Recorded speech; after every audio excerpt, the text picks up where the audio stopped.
ኣብ ሓራምሬት ዝርከብ ዕጡቃት ሓይሊ ሰላም TPF ሓድሽ ግንባር ምኽፋቶም ኣፍሊጦም ንሰላም ድሕነት ህዝቢ ትግራይ ንምሓዝ ካብ ዝተጠያየሸ ዓበይቲ ኣሃዱታት ሓይሊ ሰላም ትግራይ TPF ሓንቲ ዝኾነት ግንባር 5 ስሩዕ ንጥፈታታ ብዝተወደበ መልክዕ ብምጅማር ኣብ ዝለዓለ ናይ ድልውነት ብርኪ ከም ትርከብ ኣፍሊጣ ይብል እቲ ካብ ሓራምሬት ዝተረኸበ ሓበሬታ እዛ ብዋና ኣዛዚ ብኮነሬል ብርሃነ ኣገው ትምራሕ ግንባር 5 ላዕለዎት መሪሕነት ዞባ ደቡብ ትግራይ ነበር ኣብ ዝተረኸብሉ ንኣሃዱ ምልዓል ብምክያድ ዓቕሚ ሰራዊታ ንምጥንኻር ዘኽላ ስራሕቲ ተሳልጠላ ተባሂሎም እቲ ምንቅሳስ ብቐንዱ ኣብ ዘምስዕቡ ነጥብታት ዘትኮረ ኮይኑ እታ ግንባር ንዝተዋሃባ ወተሃደራዊ ልኡኽ ብብቕዓት ንምውፃእ ዘድሊ ስነልቦናውን ሙያውን ምቅራባት ዛዚማ ትርከብ ሓደሽቲ ኣባላት ብምውዳብን ብምስልጣንን ዝተረከብዎ ህዝባዊ ሓደራ ንምፍፃም ዘኽእል ስልጠናታት ይወሃበሎ ምስ ጠቕላላ ሰራዊት ሓይሊ ሰላም ትግራይ ብምትሕጋዝ ንኹለመዳዊ ፀጥታን ድሕነትን እቲ ክልል ንምሕላው ብዝተዋደደ መልክዕ ትንቀሳቐስ ከም ዘላ ተገሊጹ ግንባር 5 ምስ ካልኦት ኣሃዱታት ሓይሊ ሰላም ትግራይ በመዋሃድ ንሰላም ክልል ትግራይ ከም ሓደ ዓብይ ግደ ኮይና ከም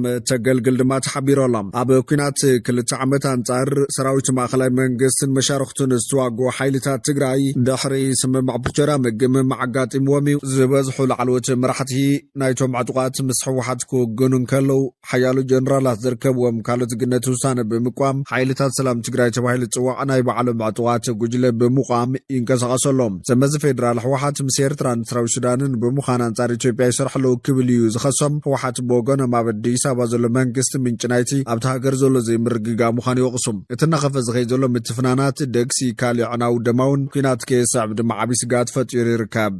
ሓላፊ ፕረስ ሴክሬታሪያት ቢሮ ፕሬዚዳንት ግዚያዊ ምምሕዳር ትግራይ ብሓይልታት ፀጥታ በቀዳትዮም ሓላፊ ቢሮ ቤት ጽሕፈት ሴክሬታሪያት ፕሬዚዳንት ግዚያዊ ምምሕዳር ትግራይ ትማሊ 3 ጉንበት 2018 ዓ.ም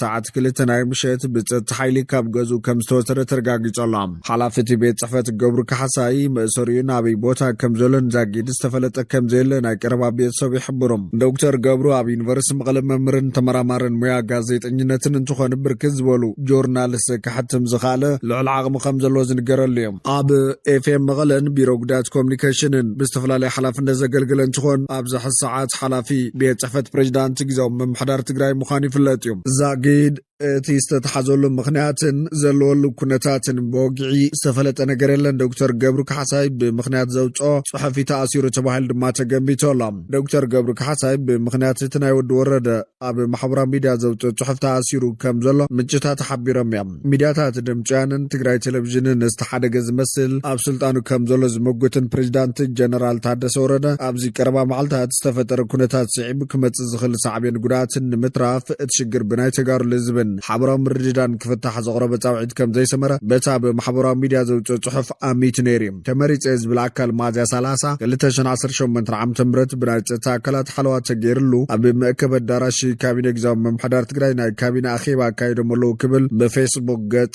تي إجزام محضر محباري فلتيوم زخانة كتسال حد جنجا من قد استجمر العلت سلزخنا بزمانات نزل صعبين تحتات سلطان إجزام محضر بقلبة الزحزول حيل مخانك جلت إلى الليبل جنرال تادس سابتي بشم بريزيدانت تقدام بمحضر تقراي زوج حصير مقلتيم ابزي قربا معلتات تونزي فزنبر بيت مخر تقراي ناب سلطان كم استملس زحبر حوحات ناب بومبرتو دبن مرحت خلل زنبرن دكتور ربرتن قبر ميكائيل حدش بريزيدانت غير كم شمو فليتونيريم حوحات بيناو سقمت بمساعد بمنقد حدش بيت مخر سلطان كم زمنزع مفلاتو نسم مع برجرات زي تحسي كلهم بزحت زقلتوا انتخون حوحات لتسقمت كوسد استجدد تسمم مع بوغن فيدرالو منقسي سلسة حسب مخاني زمقت زاقيد أديس أبا بزعبا زعب تقراي تفتير جلو بوليتكا وقلوبلا وستوهابو وقعو مقلت إلن زحزي حدش منقس خمز مسرتن زنقرو لزلو كللاو بيت مغرب آبتي عب مسكرم كلتشان عسران استخايدن بفيدرالو منقس زي حقاو استبهالن مرت استمرتين دحر كلتا ورحي مسيمور لعكوينات كلتا عمت كاب مغلوطي مستبتنن فلمواني تاكيبو قلكيلاتات حقي كم بزبلو اتاب حدار عسران كلتن سفر بس من مع بريتوريا نتنبار بيت مغرب كم تفرس بمقصار حوافي جزاو ممحدار كمسرت كم زلو إز انتخنا بسنكا وشتح واحد سفتر مكفالن كروكو السلطانن أبو منغو مغلن أردي سابان زنبرا زي متممان نام كل خيدونا بمتفنان آتي تنحيم حزب أكلات التابك إيد كمز وعلى زتحبر دكتور قبر كحساي أبوان جزاو ممحدار أيتجيتاي شوردا أكايد سرحة في مغلا زنبرا خينو بمغطال مختل حلافي بيرو كومنيكيشن نزا حلف حدا عمتن لعلين دما حلافي سكرتيرات بريس بيت صحفة بريزيدانت كوينو السرح زنبرا ዝነበረ ዝተዓጠቑ ሓይልታት ነቲ ሲቪል ኣመራርሓ ግዜያዊ ምምሕዳር ዝኾነ ዶክተር ገብሩ ብዘይ ናይ ቤት ፍርዲ ትእዛዝ ዓፊኖም ከም ዝወሰድዎ እዩ ተሓቢሩ ዘሎ ሓላፊ ሰክሬታርያት ፕረስ ቤት ጽሕፈት ፕሬዚዳንት ዶክተር ገብሩ ካሕሳይ ዕጡቓት ወሲዶሞ ንዘለው ንኣድሚን ማሕበራዊ መራኸብታት ቤት ጽሕፈት ፕሬዚዳንት ንምምንጣል ዝዓለመ ክኸውን ከም ዝኽእል እቶም ፍልፍላትና ግምቶም ኣካፊሎም ኣለዎም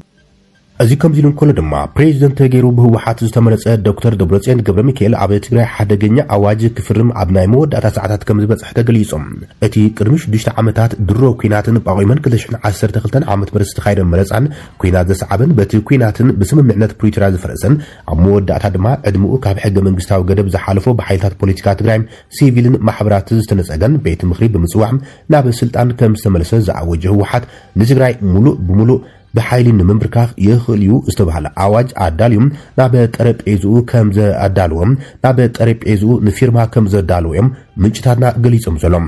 نتي بوسانه منግስት ፌደራል ዕድሚኡ ዝተናውሐ ንመስርሕ ሰላም ብሕታዊ መተሓዝም ምስ መንግስት ፌደራል ዝኾነም ጊዜያዊ ምምሕዳር ብምፍራስ ዶክተር ደብረጽዮን ገብረ ሚካኤል ፕሬዚደንት ተገይሩ ተሸይሙ ናብ ቤት ጽሕፈት ፕሬዚደንት ትግራይ ኣትዮም በዚ ድማ ዶክተር ደብረጽዮን ገብረ ሚካኤል ዝተሸመሉ መንገዲ ሕጋዊ ቅቡልነት ቅልውላው ኣብ ዘጋጥም ዘለዋን ዝኾነ ይኹን ተቃውሞ ወይ ድማ ተጻብኦ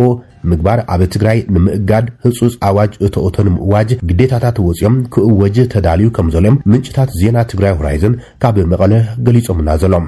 እዚ ድማ ነቲ ካብ መጀመርቱ ካብ ሓይልታት ፖለቲካ ትግራይ ተቐባልነት ዘይብሉን ድምፂ ህዝቢ ዘይተዋሃቦን ህወሓት መሊሰዮ ኢልዎ ዘሎ መንግስትነት ኣብቲ ክልል ከቢድ ሓደጋ ከስዕብ ከም ዝኽእል ተፈሪሑ ዘሎም መንግስቲ ፌደራል ሒሳብ ቁጽሪ ባንክታት ጊዜያዊ ምምሕዳር ትግራይ ኣብ ዝሓለፈ ሰሙን ከም ዝኣገዶ ዝተገለጸ ኮይኖም ኣብ ርእሰ ከተማ ትግራይ መቐለ ሓዊሱ ከተማታት ትግራይ ጽምዋ ይውሕጠን ከም ዘሎዮም ሓበሬታት ዝወጽእ ዘሎም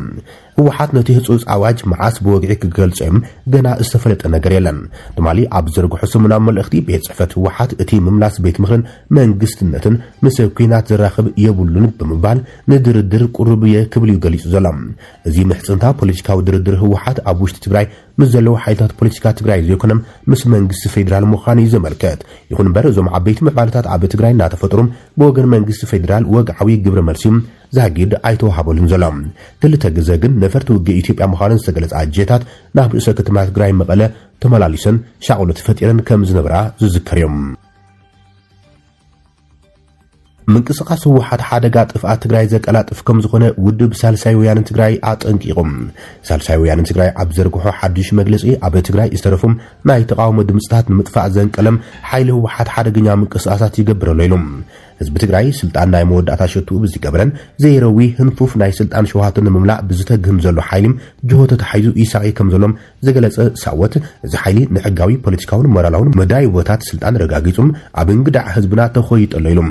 እዚ ኸይዲ ህዝብና ዘኽዓቦ ማሕበረሰብ ዓለም ዝነጸጎን ፖለቲካውን ሓይልታት ትግራይ ድማ ዝተቃውሞን ተግባርን ከይድን ዋላ እንተኾነም ብሓይሊ መልጢ ስልጣን ዝጨበጠ እዚ ሓይሊ ዘይሕጋውን ዘይሞራላውን ተግባራቱም ኣጣናኺሩ ቀጽኢሉሎ ብምባል ከይሰሎም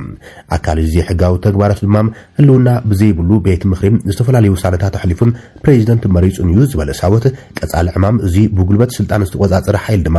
ኣብ ትግራይ ዝተረፉ ናይ ተቃውሞ ድምጽታት ምጥፋእ ምዃኖም ምርዳእ ክኢልና ኣለና ኢሎም ንኢስንያን ተበልኩስ ተቆርሚምኒ ከም ዝበሃል ቀድሙን እንትኾነም መማረጽ ሓሳብ ንዘሎም ውዳበታት ውልቀ ሰባትን ዘወሳውስ ባይታ ዝኸልከለ ሓይሊ ሕድርማ ብዝባእሰ ፖለቲካ ምህዳር ትግራይ ሙሉእ ልኩ ተቢሉ ከዓጾ ከም ዝኾነን እዚ ግናይ ተግባር ብርኪት ቃላዓነትን ሓደጋታትን ትግራይ ብምግዳድ ከይዲ ጥፍኣት ትግራይ ዘቀላጥፍ ምዃኖም ልቢ ክበሃሉ ይግባእ ክብል ተሓሳሲቡሉ ሳወት ሳልሳይ ወያነ ትግራይ መዋጽኦ ትግራይ ኣብ ኢድ ብሄራዊ ህላውን ረባሓታት ምዝራጋርግ ህዝቢ ትግራይ ብሓፈሻም ህልውናን ረባሓን ትግራይ ንምርግጋጽ ዝረባረቡ ብሄራውያን ውዳበታትን ኣካላትን ድማ ብፍላይ ዝተደረኸ ምዃኑ ከም ዝኣምን ስለዝኾነ ድማ ብሄራውያን ሓይልታት ትግራይ ዓድናን ህዝብናን ተደጊስሎም ካብ ዘሎ ሓደጋ ጥፍኣት ምድሓን ሓላፍነት ወሲድካ ምስራሕ ዝጠልበሉም ፍሉይ ኩነታት ከም ዝተፈጠረ ብምእማን ኣብ ምድሓን ህዝብና ዓድናን ክንሰምር ይግባእ ክብልዮም ሳልሳይ ወያነ ትግራይ ጻውዒ ተቕሪቦም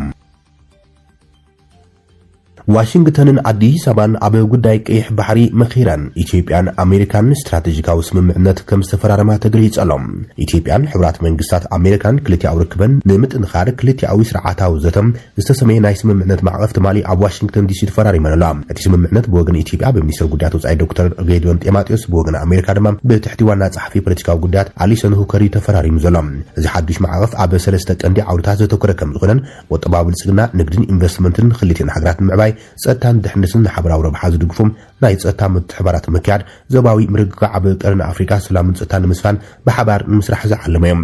እቲ ስምምዕነት ኣብ መንጎ ክልቲን ሃገራት ዘሎ ዲፕሎማስያዊ ርክብን ኣብ ዝለዓለ ብርኪ ንምስጋርን ኣብ ዘባዊ ጉዳያትን ዘለውን ሓበራዊ ምትሕባርን ምስፋሕን ዓብዪ ግደ ከም ዝህልዎ እዩ ዝግለጽ ዘሎ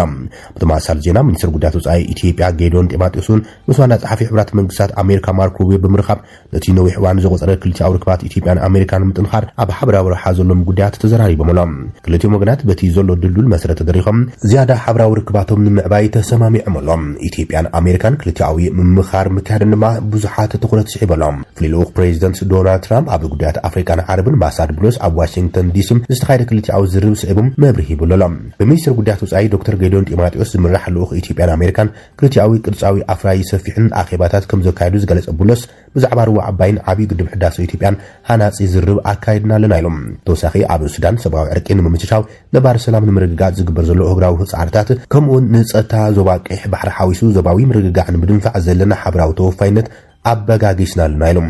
ኣብ ክልቲኣዊ ቁጠባዊ ንግዳዊ ጉዳያት ንምዝታይውን ኣገዳሲ ዕድል ከም ዝነበረን እንተላይ ኣብ ምድንፋዕ ወፍሪ ኣሜሪካ ኣብ ኢትዮጵያውን ተመኻኺርና ኣለና ክብል ገሊጹ እቲ ኣሜሪካዊ ዲፕሎማት ተንታኒ ጉዳያት ፖለቲካ ዝኾነ ኣሉላ ሰሎሞን ኣብዚ ጉዳይ መሰረት ብምግባር ኣብ ዘርግሖ ትንታነም ነገራት ቅድሚ ትግራይ ጆኖሳይድ ናብ ዝነበርዎ ምናልባት እውን ናብ 2010 ዓመተ ምህረት ዓይነት ዝነበረ ኩነታት እዮም ዝመላለሱ ዘለዉ ኢሎም ዓለማዊ ኩነታትን ዞባዊ ኩነታትን መሰረት ብምግባር ኣብ ዝሃበሩ ኢቶም ምስ ወገንፂ ኣሜሪካ እስራኤልን ኣንጻር ኢራን ከምኡን ንዑ ስዒቡ ዝመፀ ወሽመጥ ሆርሙዝ ናብ ዘይተኣማምን መስመር ንግዲ ምቕያር ተዛሚዱ ኣድላይነት ኣማራፂ መስመርን ሓለዋ ድሕነት ቀይሕ ባሕርን ክዛይድ ገይርዎ ኣሎ ይብል ምዚ ተዛሚዱ ኣብ የመን ዳግማይ ሓበራዊ ወፍሪ ዘይተርፍ ኮይኑ ይርከብ ዝበለ ኣሉላ በዚ ምክንያት ድማ እተን ብዞባዊ ገጽታትን ኣሰላልፋን ዝተፈላለያ ፀንሓም ናይ ኣሜሪካ መሓዙ ዞባዊ ማእኸላይ ሓይልታት ሪጂናል ሚል ፓወርስ ብቐንዱ ኤማራትስን ስዑድ ዓረብን ናብ ሓደ ክምጻእ ዝግደዳሉ ኩነታት ተፈጢሩ ከም ዘሎ ይገልጽ እዚ ማለት ኣብ ትሕቲን ዝተሰለፉ ሓይልታትን ከምኡም ድሮውን ገሊኦም ክራኸቡ ከም ዝጀመሩ ተንታኒ ፖለቲካ ኣላ ሰሎሞን ይገልጽ ኩነታት ትግራይ መሰረት ገይሩ ኣብ ዝሃበሩ ኢተ ድማ ዓለም ለኻውን ዞባውን ኩነታት ናብ ቅድሚ ትግራይ ጆኖሳይድ ዝነበረ ኩነታት ይቕየሩ እኳ እንተሎም ቁመና ትግራይ ግን ብስንኪ ናይ ውሽጢ ውድቀትን ፖለቲካን ስእነት ብቑዕ መሪሕነትን ነቲ ዝመፁ ዘሎ ከቢድ ዊንተር ኣይተዳለውትን ጥራይ ዘይኮነ ከምቲ ቅድሚ ትግራይ ጆኖሳይድ ዝነበረ ዓቕሚ ሓድነትን የብላን ሓድነት ተዘሪጉም ዓቕሚ ተበቲኑም ሃፍቲ ተሓንሽሹ ይብል ካብዚ ተወሳኺ ኣንጻር ትግራይ ብሓባር ተሰሊፎም ዝነበሩ ናይ ጆኖሳይድ ሓይልታት እውን በቲኑ ዝነበረ ስምምዕነት ፕሪቶሪያ ሕዚ ከም ዘለን ሙሉእ ብሙሉእ ተቐቢሩ ከም ዝኾነ እዩ ተንታኒ ኣላ ገሊጹ እቶም ኣብ ትግራይ ጆኖሳይድ ዝተሳተፉ ሓይልታት ብቐንዱም ሻዕብያን መንግስቲ ፌደራል ብስንኪ ዝፈጸምዎ ገበናት ብዘካየድናዮ ሓያል ዲፕሎማስያዊ ተጋድሎና ኣብ ልዕሊኦም ተነቢሩ ዝነበረ ማዕቐብ ሕዚ ሓደ ብሓደ ይስረ ዘሎመሎም ኣብዚ ኸይዲ ሕብረት ኣውሮፓን ኣሜሪካን ኣብ ምስታፍ ከም ዘለውን ድሮ ድማ በቲ ናይ 2010 ዓመተ ምህረት ብዝመስል ሻዕብያን ብልጽግናን ርክቦም ክሕድሱም ጻዓርታት ተጀማሚሮም ይርከቡ ክብል ተዛሪቦሎም ካልእ ኣብዚ ክገልጾም ዘይደልዮም ዝተጀመሩ መሰከፍቲ ነገራት እውን ኣለው እዮም ክብል እዮም ትግራዋይ ተንታኒ ፖለቲካ ኣሉላ ሰሎሞን ካብ ዋሽንግተን ዲሲ ጽሒፉ ዘሎም እዚ ከምዚሉ እንከሎ ድማ ኣስመራ ብወገና ልኡኽ ኣሜሪካ ብምቕባል ሓበራዊ መድረኽ ኣካይዳላ ብምኽንያት መበል 250 መዓልቲ ቅንያት ሓርነት ወይ ድማ ነጽነት ሕብራት መንግስታት ኣሜሪካ ሚኒስትር ጉዳያት ወጻኢ ዑስማን ሳልሕን ፈጻሚ ጉዳያት ክርስቲያን ሜየርን ኣብ ቀጽሪ ኤምባሲ ሕብራት መንግስታት ኣሜሪካ ኣብ ኣስመራ ብሓባር ሕብስ ተቆሪሶም ኣሎም እዚ ድማ እቲ ኣስመራ መበገሲኡ ገይሩ ንመቐለ ዝለከመ ጽምዶ ዝብል ኣዘራራቢ ምትሕባር ህወሓትን ሻዕብያን ድማ ሓደጋ ከም ዘንጻላልዎ ዘመልክት ከም ዝኾነም ተዓዘብቲ ዝገልጹ ዘሎም በአንጻሩ መንግስታት ኢትዮጵያን ኤርትራን ዳግም ናብ ሓበራዊ ስምምዕነት ሰላም ንምምጻም ዋሽንግተን ተበግሶ ወሲዳ ኣብ ጽዑቕ ምንቅስቃስ ከም ዘላ ዝግለጽ ዘሎ ኮይኖም እዚ ድማ ብርግጽ ነቶም ጽምዶ ኣሚኖም ንዘይተደለየ ዞባዊ ወጥርታት ፈጢሮም ዝጸንሑ ሓይልታትን ከቢድ መርድእ ከም ዝኾነ ዘመልክት ዜና እዩ ተሰሚዑ ዘሎም ሱዳን ኣብ ልዕሊ ኢትዮጵያ ዘቕረበቶ ክሲ ብዝምልከት ሊግ ዓረብ ህጹጽ ኣኼባ ኣካይደሉ ሊግ ዓረብ ኣብ ካይሮ ህጹጽ ኣኼባ ፀዊዖም ቅረባዋን ምስኪናት ሕልሒ ሱዳን ዝተኣስሩ ዞባዊ ወጥሪ ብቕልጡፍና ወስኸብ ዝኽደል ዘለዋን ኣዲስ ኣበባ ኣብ መሬት ሱዳን እንተላይ እግራዊ መዕርፎ ነፈርቲ ካርቱም ዒላማ ዝገበረ መጥቃዕቲ ሰብኣዊ ኣልቦ ነፈርቲ ተሳቲፋ ዝብል ክሲ ካርቱም ስዒብ እዩ ዝካየድ ዘሎ እቲ ህጹጽ ኣኼባ ቆምቲ ወከልቲ ብባህሪናዊ ዲፕሎማት ፈውዝያን ቢንት ዓብደላ ዛይናል ከም ሓላፊት መበል 165 ኣኼባ ቤት ምክሪ ሊግ ብምዃኑ ተመሪሖም እቲ ኣኼባ ካርቱም ንሃገር ዒላማ ዝገበረ متقعت إثيوبيا لا زغرز تحتم حبرات إمارات عرب كي تقسم سودان بزغرب تحته كم تتصوعي جلات أمباسادور سودان أبو كايرون وكيل لغا عرب إماد عداوي أب تأخيبا أب زهبو مجلسهم إثيوبيا أبلع السودان ترغاغامي متقعت فصيما كبلي كسيسهم زاينا البوغنم حدنت العلاونس مرغغا عن سودان قدامنت عرب خينو كم زغصل أسميرلو نتزوبا زياده كيرغاغا زخل معبرات دمام كيف تصميت انقيهم أبو السودان معروف نفرتي كاتم كالو استراتيجيكاو بوتاتن زغاتمم معاملاوي متقعت سبع البون فلسعبم كاب إثيوبيا أمباسادران ممخار دحر مصوعم دحر عدة معلتاتيو تأخيبات زكاير زلم إثيوبيا نتخسي بترزنة أغتو خينا منيسر قداس إثيوبيا بزرقوح مجلس نتخسي سودان مسار زيبولو إلب مقداس كابزي بتسراري سودان نعطقات واحد بمدقاف أنصار إثيوبيا تنكاس عسلا بمباليو بتركسي ستقلبيتم عدي سابا دماب سنكام بمنغو كلتين هاقرا زلو تاريخاون نبارن متسارن حونتن أبو السودان زلاقي مرققعن سلامن تنطف كم زلان نزي زحاسو زخون يخون مقصقاس كاب مقبار تعاقبا كم سنحتيا قليزا حبرات إمارات عربون كسي سودان كتنسقون كلام سعود عرب دما قرواب تهاقرات السودان العلاونة خبران قزعتن متقعتي كوعل كاب مفقاد كوغوت أبانيات صويعا وقق سبع البون فرتي دما كاندي سحبت نايت قيجتنا خون زمت زلخينو أبز غرب أوان ودو حبرات هاقرات أبز عمت أب سودان زبوزحهم موت سبيلات زخونا عطقات سبع البون فرتي بمخان آتنكيهم متقعتي معروفة نفرتي مخزنات ندادي سبيلاو تحتبرسن كابرو طف جنبار مسمرات زرحقو ماكلات كتماتات علامة بمقبار اناو سخيد كم زول يفليتم زيد حرواي كستات سودانون دحرتين إثيوبياون مستي أب تقادو بسودان زكايد زولو سرحيتات على اسيف زتا أساسرن أوارح زغصرس أبصباتيوم أبو وحي لكاتيت رويترز إثيوبيا كاب إمارس عرب فاينانساون لوجيستيك ساون دقف رقيبات بهايلوم أب كل بينشانغولو قمز نأشحات عطوات على اسيف زغون مشتراو معسكر تعليم هانيصا بمبال صبصي بنيروم رويترز أبتقام معروفة نفرتي أسوسات ستسفح مسارة إعتات مسبع البون نفرتي سأسرو مسرسة المعاتن زريوم زتفلالوي منشتات تغيسوم سبسلطان إثيوبيا لتكسي بقلس إمارس زيهابلون دخنم حبرات عرب إمارس جن زخونا إيد كم زي بلايا كليسام اتوسس أخيبا ليق عربون بفلاي اتوقع بمتقع سبع البون نفرتن قربا بتهاجرات زساتفة سجرو دباو كستات الناس في حبس خدر زلوان بزعبات كينات سودان يسعبو زبام مفساس صعبينات نعبي زخير زلم سكفت عربن زوج الحيوم قبسي سعود عربن قالوا تحالو مسمنج السودان استسلفوا هاجرات عربن أغدبن نتمتقعتي بمخنا لعلاون السودان كخبر صوي عنيان بريزيدنت فرنسا إيمانويل ماكرون باريس نأفريقيا 23 بليون يورو إنفستمنت مدب علاو غيروم بريزيدنت فرنسا إيمانويل ماكرون نحاجات أفريقيا زوعل 23 بليون يورو إنفستمنت تلموت سلام بريزيدنت نزي تلمي إنفستمنت عبدي عبد نيروبي كينيا ذكر زلو فورم فرنسا أفريقيا زفلت أخينم لعل 3 مرحلة أفريقيا زساتف وزلويم التلمي إنفستمنت أبع عورتات ساعات artificial intelligence ديجيتال تكنولوجي بحرن لوجيستكسن كمون حرشاو صلاتا زتكبر يوم التلمي إنفستمنت أبع أفريقيا 350 شي حقتاو سراح كفتر تصبيت زغبر يوم عبدوان أب زحلفو ملختي بريزيدنت ماكرون أبزي بصحنا زلنا أبع أفريقيا وفرين مقبار تراي زيكرم أفريقياوان أفورتي أب فرنساي وفر كغبرو عدلات نمفتار يلوم فرنسا مس أفريقيا زلازم دنا محل مس مغزات نبرا هاجراتن قال هاجرات أفريقان حدش ناي متحبار مديات نمفتار علامة كم زلاون قليصم اتمدرخ كاب تزاربتي قانقا فرنسا وصايم زكايد فلماي مخانو رويترسن فرانس 24 صبصي بمالوم